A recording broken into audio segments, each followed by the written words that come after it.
Oh, this is not in my presentation. I do want to say it because it is relevant. Do you guys know how I've been talking about how the Bureau of Labor Statistics, the BLS, will report big job growth numbers every month and then later revise them down? And I said, the reason that is because they have this strange birth-death model that counts people starting an Uber driving business as like a new company that might hire people. Well, I'm just a stupid Twitch streamer. I'm just saying that on stream. I'm sure you hear that and you go, well, what the fuck does this guy know? Well, today, the former commissioner of the BLS said the same thing.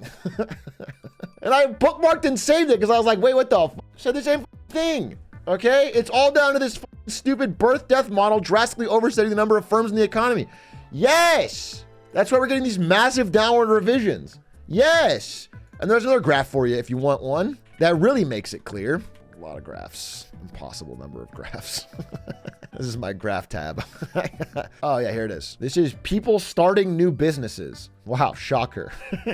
Somehow people became way more entrepreneurial. Just way more for some reason. And it's not because of Uber Eats and OnlyFans and independent contractors. I'm sure it's like real, legitimate they're all starting laundromats and local businesses. That's the kind of data that can be taken multiple ways. Another way to put it, this is, oh, by the way, if you want to look at where those businesses are started, accommodations and food service.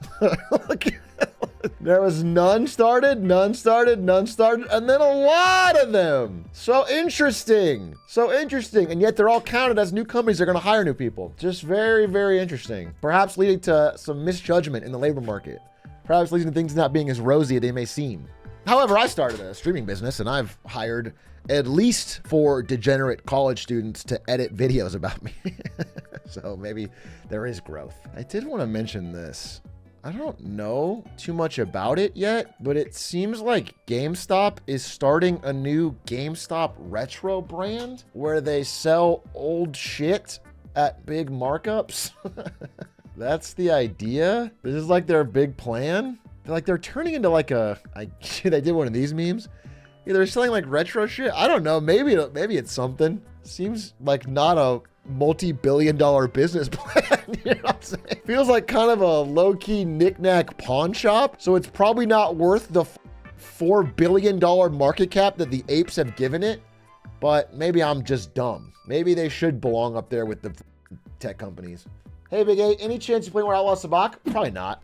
I mean, maybe on an off day, but I don't think I'll beat that game. The reviews aren't that great.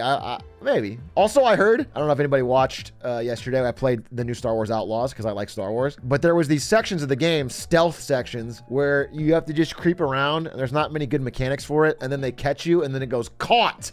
And you just restart at the beginning. And it's like really lame. And apparently there's like 1 million of those sections. Like that's like the majority of the game. I don't know who at Ubisoft was like, yes, this is what gamers want. This is non-negotiable. We must have a gigantic caught screen. I don't know, it's crazy. It's Ubisoft that don't have the forethought. Dude, Ubisoft, low-key, high-key, Thor's bro, is really starting to reap what they've sown here. Ubisoft stock.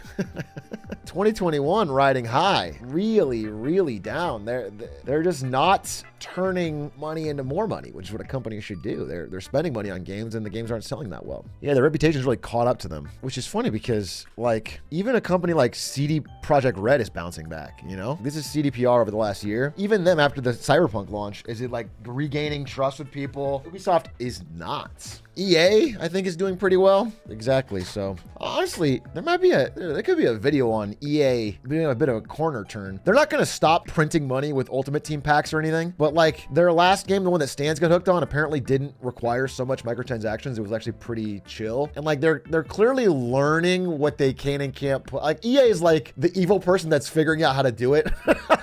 Ubisoft's like evil idiot. I can definitely see EA still making money. Nintendo's gonna buy Ubisoft and make 15 billion more Mario plus Rabbids games. Terrible idea. 15 billion of the same game? That's a lot. That's just too many. Dude, I remember, this is a memory I have. I was staying at Jaywitz's house. You guys know Jaywitz. He is an old school Nintendo YouTuber that I worked with at Twitch. Really good guy. I was at his house and he left a pile of papers on his desk, on his pool table actually. And I'm like looking at him. I'm not nosy. It was like right there. This is front page. And it was Ubisoft. paying him like 15 grand to play Mario Rabbids or Raving Rabbids or whatever. And I was like, holy shit, that's sick.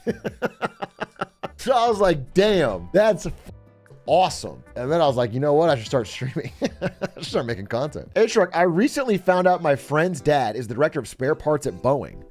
Anyway, when I found out, I spent 20 minutes shitting on the company. That's not very nice. Wait, so I'm sorry, you weren't talking about Boeing. Then your friend said, my dad works there. And then you spent 20 minutes shitting on the company just to make him feel bad about his dad or what? I don't...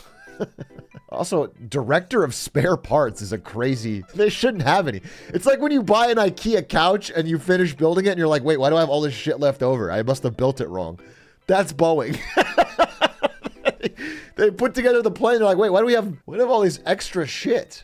What went wrong? Why do we have all these door screws? Did you see that United Airlines flight attendants just voted 99.99% to authorize a strike? It has one. What? United Airlines flight attendants are striking? Congrats and good for them. Well, the article from today says it's still unlikely. They're prepared to strike. Here's why it's still unlikely. But perhaps that means they'll come to an agreement. They have a 99.99% yes vote. That's funny, like 0.99, it almost means like one person, like 4 people voted no. This is the asshole was like, nah. The CEO in a mustache, the CEO in a flight attendant outfit, undercover boss. Hey, actually, I think should all calm down on this. Were you the person who did all the decks of Nvidia? No, I actually tell you this. There was a woman who did the majority of the executive decks at Nvidia. She had one of the hardest jobs I've ever seen. Nvidia can have a tough work culture, especially around launches and burn people out. She got so burnt out despite getting paid very well. She quit well before the huge stock boom and just went somewhere else.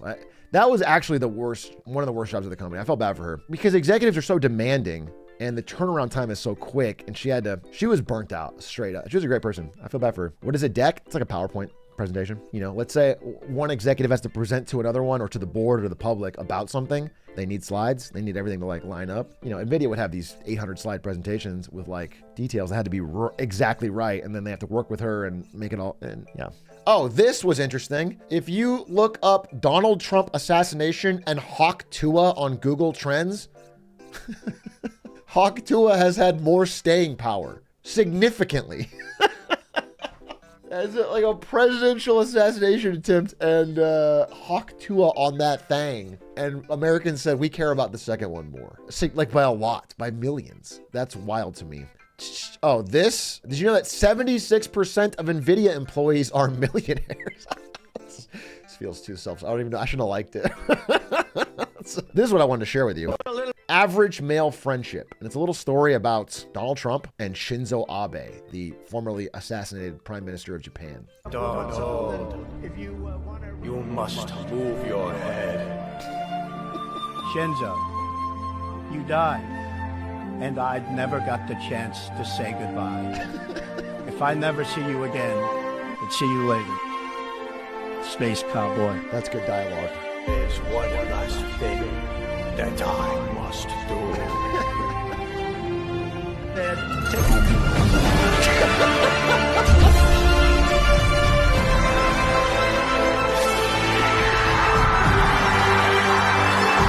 Thank you, Shinzo. I'll guard the roads and I'll guard the skies. I'll guard the roads and I'll guard the skies is actual peak. Just powerful stuff is all I'm saying. All I do is I share with you guys powerful knowledge, and I feel like I try to get it into your brain.